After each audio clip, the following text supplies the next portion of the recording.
Welcome साथियों, कैसे हैं आप लोग। आशा करते हैं अच्छे होंगे। आज हम लोग बात करेंगे, हमारे देश को नए उपराष्ट्रपति मिले हैं, क्योंकि कुछ हाल ही दिनों में आपने सुना होगा कि स्वास्थ्य कारणों की वजह से हमारे जो वर्तमान में उपराष्ट्रपति हुआ करते थे, जिनका नाम था जगदीप धनखड़, उन्होंने इस्तीफा दे दिया।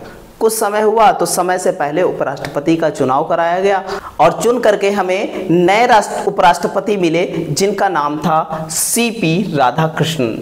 आज उन्हीं के बारे में हम लोग जानेंगे, उनका राजनीतिक कैरियर क्या रहा और वो कहाँ से बिलोंग करते हैं, एक्चुअल में कौन सी जो है पर्सनालिटी हैं और कैसी पर्सनालिटी हैं, उनके बारे में सारी जानकारी लेकर के आए हैं और एक एक जानकारी हम लोग बहुत बेहतर से देखेंगे। ठीक है, स्टार्ट करते हैं हम लोग।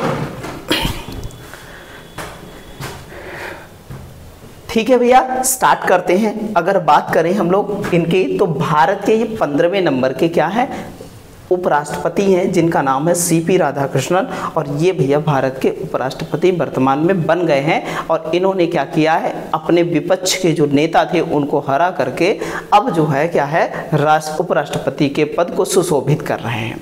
पहले उपराष्ट्रपति हमारे देश के कह सकते हैं कोई राजनीति संबंध नहीं था। सर्वपल्ली राधाकृष्णन हमारे पहले उपराष्ट्रपति हुए, जो बहुत ही जो है महान व्यक्ति थे, कह सकते हैं एक महान शिक्षक हैं। शिक्षक दिवस उन्हीं के जो है कह सकते हैं उन्हीं के जन्म दिवस पर मनाया जाता है।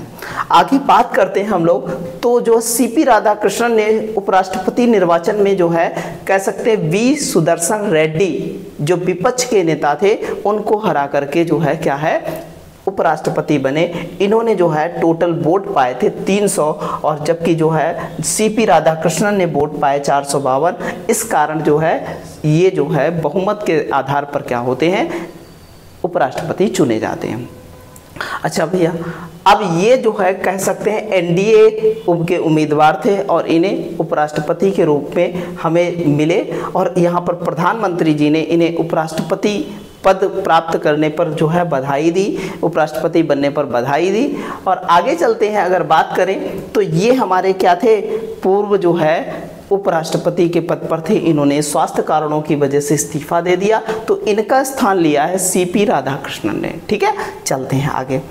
अब इनके राजनीतिक कैरियर की बात करते हैं सीपी राधाकृष्णन के। तो सीपी राधाकृष्णन का जन्म जो है तमिलनाडु के जो है कौन सकते हैं तिरुप्पुर जिले में जो है हुआ था। 17 साल की उम्र में भी जो है कह सकते हैं स्वयं सेवक संघ मतलब आरएसएस से जुड़ गए और बीजेपी के साथ उनका लंबा सफर रहा और उनका राजनीतिक सफर 1998 से शुरू हुआ, जब वे कोयम्बटूर में लोकसभा के लिए जो है चुने गए थे। ये जीत इनके लिए बड़ी ही विशेष थी, क्योंकि यहाँ पर जो है बम ब्लास्ट हुआ तो कोयम्बटूर में, तब ये जीत करके कह सकते हैं तमिलनाडु में बम ब्लास्ट के बाद ये जीत करके आए थे। तो ये जो है कह सकते हैं कि एक इनकी जीत बहुत ही बेहद खास थी। अटल बिहारी वाजपेयी की सरकार के दौरान 1998 और 1999 के आम चुनाव में लगातार 2 बार ये संसद रहे और साथ ही साथ 2004 से 2007 तक तमिलनाडु में भाजपा प्रदेश अध्यक्ष रहे। कह सकते हैं कि इनका ये राजनीतिक कैरियर स्टार्ट होता है 1998 से और उसके बाद जो है 2 बार संसद रहने के बाद उसके बाद ये बन जाते हैं भाजपा के क्या प्रदेश अध्यक्ष बन जाते हैं और 2004 से 2007 तक रहते हैं।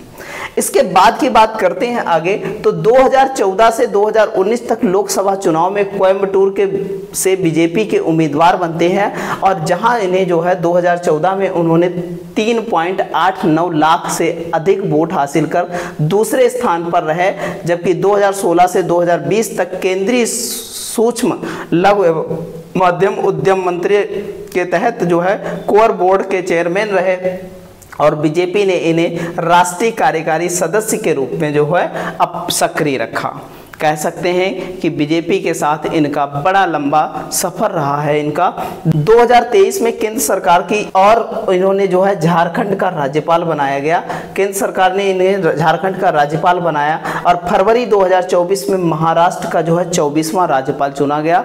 अब वर्तमान में 67 साल के राधाकृष्णन जो वर्तमान में क्या कह सकते हैं महाराष्ट्र के राज्यपाल थे और इन्होंने क्या किया, इस्तीफा दे करके उपराष्ट्रपति का चुनाव लड़ा और उसमें जो है विजय हासिल की और आज हमें हमारे भारत को 15वें उपराष्ट्रपति के रूप में जो है सुशोभित हुए पद को, तो कह सकते हैं हमारे देश को एक नया राष्ट्रपति मिला जिसका नाम है, फिर से एक बार नाम वही राधाकृष्णन लौट करके आया है उपराष्ट्रपति के पद पर, जो पहले थे और वर्तमान में जो है ये पद पर क्या हो गए, सुशोभित हो गए।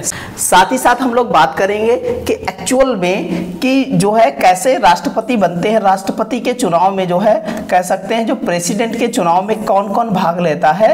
अब प्रेसिडेंट के चुनाव में, वाइस प्रेसिडेंट के चुनाव में कौन कौन भाग लेता है, तो कहेंगे लोकसभा भाग लेती है, लोकसभा और राज्यसभा।